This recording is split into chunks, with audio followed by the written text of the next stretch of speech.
falar de precificação justa, né? Porque eu acho que a primeira pergunta que a gente faz quando a gente vê esse tema é justa para quem? É justa para a indústria, é justa para o paciente, é justa para o Ministério da Saúde? Então, a gente já começa com vários questionamentos quando a gente vê esse tema. E esse é o nosso grande desafio, né? Ser justo na precificação e, principalmente, permitir o acesso. Então, eu vou tentar abordar aqui como está o cenário hoje em relação à precificação de medicamentos no Brasil, trazendo algumas particularidades específicas para os medicamentos para doenças raras, como é que é a normativa que trata do registro de medicamentos para doenças raras na Anvisa e como que isso hoje está conversando com os aspectos de precificação desses produtos. E para falar sobre a precificação, é importante mostrar a estrutura da CEMED hoje. A CEMED é a Câmara de Regulação do Mercado de Medicamentos no Brasil, e a Câmara que estabelece o preço dos medicamentos no nosso país, ela é composta de 3 estruturas principais: o Conselho de Ministros, o Comitê Técnico Executivo e a Secretaria Executiva, que é exercida pela Anvisa. E é importante mostrar essa estrutura para a gente ver que hoje a gente trabalha com todos esses órgãos de governo, com suas especificidades, com suas particularidades, e o nosso arcabouço legal, ele traz que as decisões da CEMED, elas são decisões que precisam ser tomadas por unanimidade. Então, aí a gente já tem uma questão importante, né, que até em relação aos prazos, quando a gente fala da nossa legislação, que eu vou mostrar aqui, que já vai fazer 20 anos, como a Marcela mostrou, e esse é um dos nossos desafios, né, a gente conseguir, dentro dessa estrutura que constitui a CEMED, a gente conseguir essa unanimidade, essa harmonização em relação aos critérios para avançar no nosso arcabouço normativo. As competências da Câmara, elas estão relacionadas à definição de procedimentos e diretrizes para precificação de medicamentos no Brasil e também em relação ao monitoramento do mercado de medicamentos. E esse é um aspecto essencial, porque é um aspecto que a gente precisa contar com a sociedade também para monitorar o mercado de medicamentos. A gente tem um canal para recebimento de denúncias, sempre que os preços que são praticados no varejo, que são praticados por distribuidores, que são praticados nas vendas ao governo, eles estiverem acima do que está estabelecido na nossa tabela, é importante que as denúncias nos sejam encaminhadas para que a gente possa também atuar e corrigir as falhas que ainda existem nesse mercado.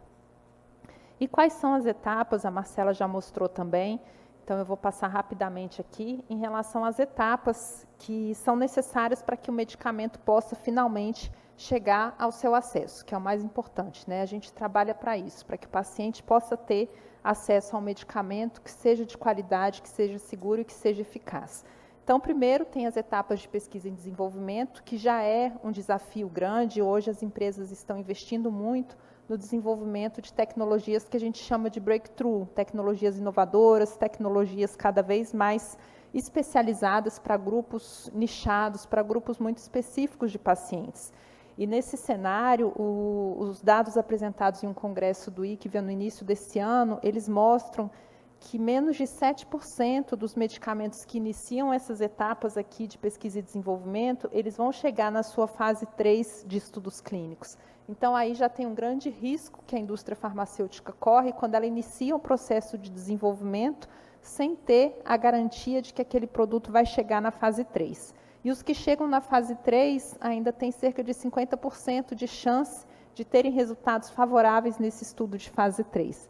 Então, tudo isso aí precisa ser considerado quando a gente fala de precificação desses produtos, né? E cada vez isso vai ser um desafio maior, porque cada vez mais a indústria vai correr riscos nessa etapa inicial de pesquisa e desenvolvimento.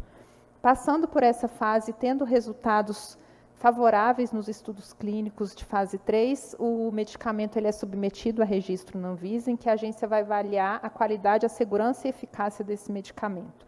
E essa análise que a Anvisa faz para registrar o produto, ela é uma análise diferente da que é realizada no momento da precificação pela CEMED. Quando a gente vai precificar, Marcela já mostrou aqui também quais são os critérios que a gente utiliza, de referenciamento externo de preços em relação aos preços praticados em outros países, o referenciamento interno em relação ao custo que a gente já tem no país para o tratamento daquela patologia que está sendo avaliada. Então, são critérios diferentes que são avaliados no momento da precificação em relação aos critérios avaliados no momento do registro.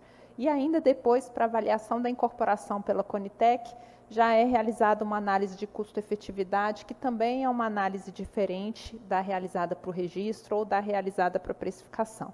Cada uma com as suas particularidades e cada uma de acordo com a necessidade. Então, a gente falar que o medicamento vai ser registrado, ele demonstrou que os benefícios da sua utilização superam os riscos. Já a Conitec, para a incorporação, ela precisa avaliar se aquele tratamento é custo-efetivo, se em relação a outro tratamento que hoje eu já tenho disponível no país, vale a pena eu investir na nova tecnologia que está sendo avaliada.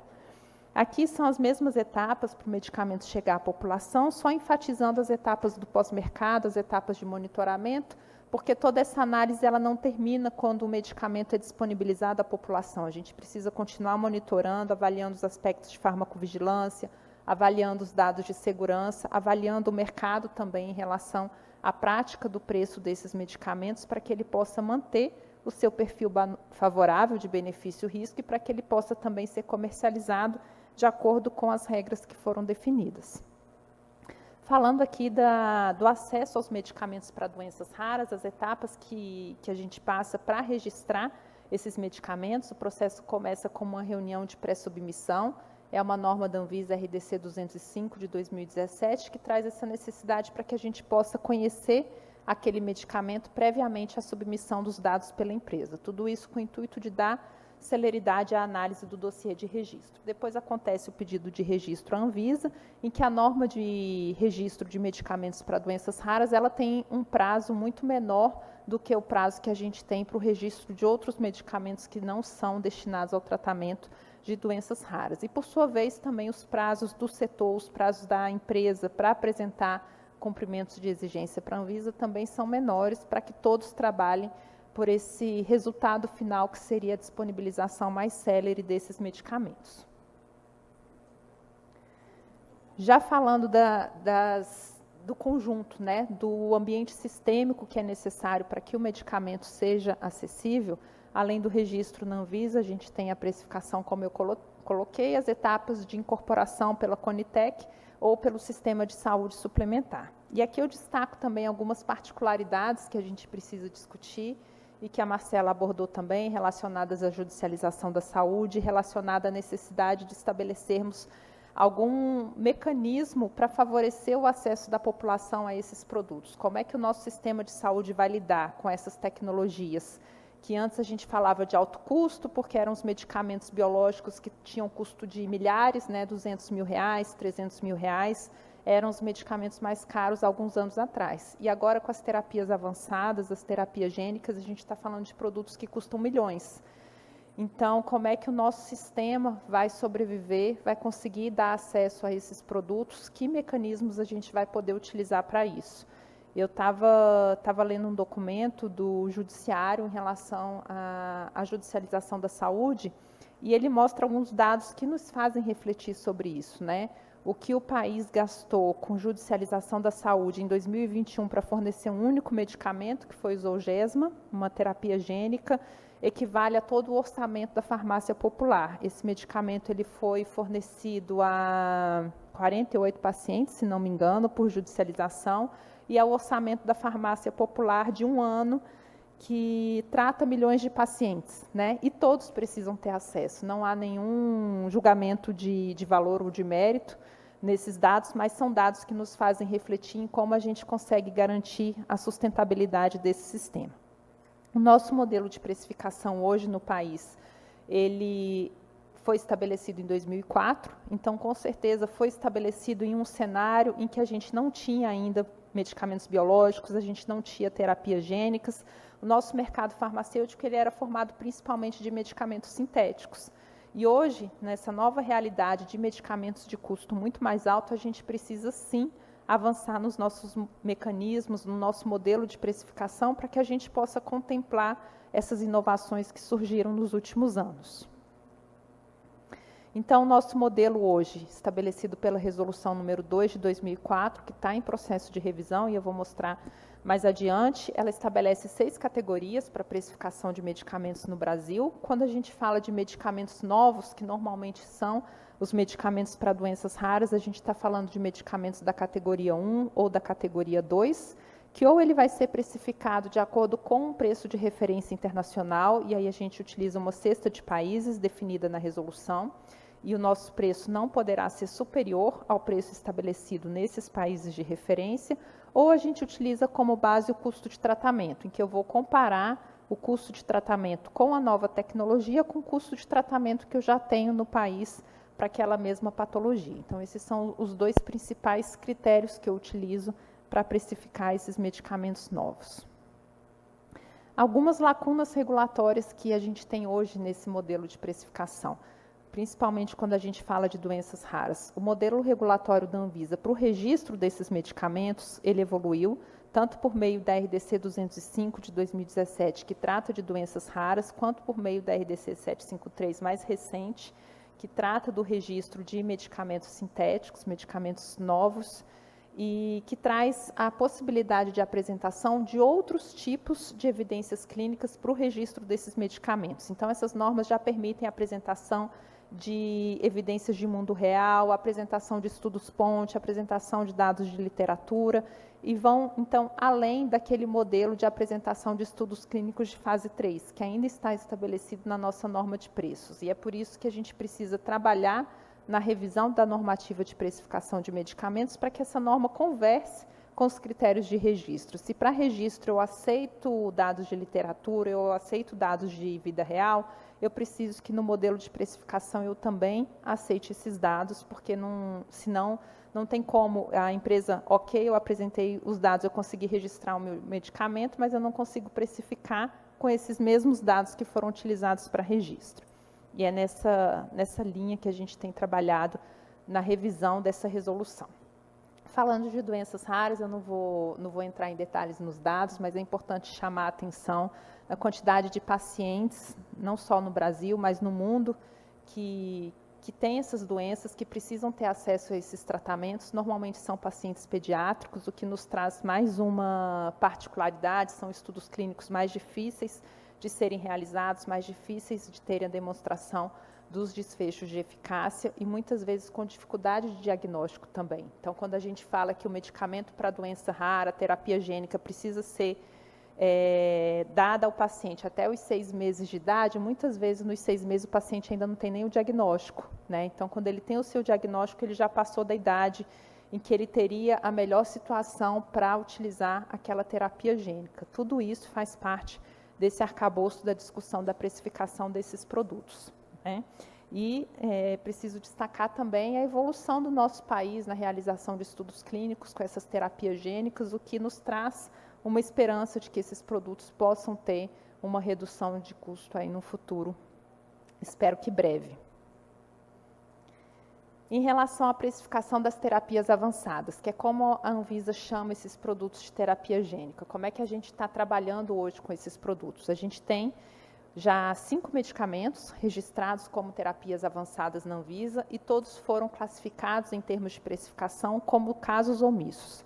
E por que a gente classificou esses produtos como casos omissos para poder precificá-los? Porque, como eu falei antes, a nossa norma ela não traz critérios específicos para precificação desses produtos. Mas, por outro lado, ao realizar a análise desses pedidos, o Comitê Técnico Executivo da CEMED avaliou que a gente não pode deixar de permitir o acesso. Então, esses produtos precisam ser precificados, mesmo que com preços provisórios que foram estabelecidos, para que eles possam ser avaliados pela Conitec em termos de incorporação, possam ser avaliados pela saúde suplementar, mas a gente não poderia esperar o estabelecimento de regras específicas para precificar esses produtos. E aqui são algumas das discussões técnicas que a gente teve para conseguir precificar os produtos de terapias avançadas. São vários questionamentos que surgem, que não estão previstos na nossa resolução, mas que fazem parte da realidade desse tipo de terapia, né? São os desfechos que são utilizados nos estudos clínicos, muitas vezes são desfechos substitutos, não são os desfechos padrão, como a gente está acostumado a ver, de eficácia para poder avaliar a eficácia daquela terapia. Normalmente, os dados que estão disponíveis no momento do registro e no momento da precificação, eles são dados ainda de curto prazo. Então, eu não tenho uma comprovação ainda de eficácia daquela terapia e de segurança a longo prazo. Normalmente, eles são registrados, a Anvisa faz um termo de compromisso em que a empresa vai apresentar dados adicionais ao longo do tempo. Então, eu vou precisar acompanhar esses dados para ir, ao longo do tempo, vendo a manutenção das características de eficácia e segurança daquele medicamento. E dessa forma também que a gente estabeleceu o preço provisório para poder manter o acompanhamento dessas terapias à medida em que elas são utilizadas. Aqui são as 5 terapias gênicas que já estão aprovadas pela Anvisa, os preços que foram estabelecidos para esses produtos. Todos foram avaliados com o estabelecimento de preços provisórios para que a gente possa acompanhar tanto o preço internacional desses produtos, quanto os resultados de eficácia e segurança que vão ser entregues à agência à medida em que eles vão sendo obtidos. Nesse sentido, foram estabelecidos alguns compromissos, alguns condicionantes, que colocaram quais são as condições em que esses preços vão poder ser revisados e os compromissos que precisam ser apresentados pelas empresas, que é a atualização em relação ao preço internacional dos produtos, à medida em que eles vão sendo disponibilizados em outros países, e o envio da atualização também dos dados de segurança e eficácia. E aqui, diante desse cenário, como é que a gente está trabalhando no âmbito da CEMED para fazer a revisão das nossas normas? E como eu comecei a apresentação, qual é o nosso desafio? Equilibrar nessa balança a precificação justa, trazendo os lucros necessários para a indústria, para que ela possa continuar investindo no desenvolvimento desses medicamentos, trazendo esses medicamentos para o Brasil, porque se o preço não for adequado, as empresas não trazem esses medicamentos e a gente acaba também não tendo acesso a eles. E, por outro lado, os preços eles precisam permitir o acesso. Então, eles precisam ser preços que sejam negociados com o Ministério da Saúde no momento da incorporação e que permitam a sua aquisição e a sua acessibilidade para os pacientes. Nesse sentido, é que a gente tem trabalhado também muito em linha com esse guia elaborado conjuntamente pela OMS e pela OCDE, e que ele reflete muito bem a realidade do que a gente tem discutido aqui no Brasil, de que a regulação de preços ela precisa ser flexível, ela precisa ser adaptável à realidade das prioridades de saúde do país. E é por isso que a gente fala, as prioridades de saúde do país hoje, com certeza, já são diferentes da realidade que a gente tinha em 2004, quando a resolução foi estabelecida, e é nessa linha que a gente precisa trabalhar a revisão dessa normativa. E, por fim, quais são os nossos passos regulatórios? Como é que a gente vai enfrentar esse desafio de precificar as inovações, de precificar as terapias gênicas, precificar os medicamentos para doenças raras? No âmbito do Comitê Técnico Executivo, foram formados grupos de trabalho em que a gente definiu os temas prioritários que precisam de atualização normativa ou que precisam de definição de critérios normativos, e é nessa linha que todos esses temas estão sendo trabalhados, tendo como tema central a revisão da Resolução 2 de 2004, que é a nossa norma-mãe de estabelecimento de preços, e da mesma forma trabalhando também paralelamente com o estabelecimento de critérios de precificação de inovação incremental, critérios de precificação de produtos biosimilares e produtos biológicos não novos, e os critérios de precificação de produtos de terapias avançadas. Por fim, eu trago aqui o caminho para consulta aos preços de medicamentos no nosso portal, que é muito importante para a gente receber denúncias e que todos atuem como vigilantes no monitoramento do nosso mercado de medicamentos no Brasil. É isso, eu fico à disposição e agradeço novamente.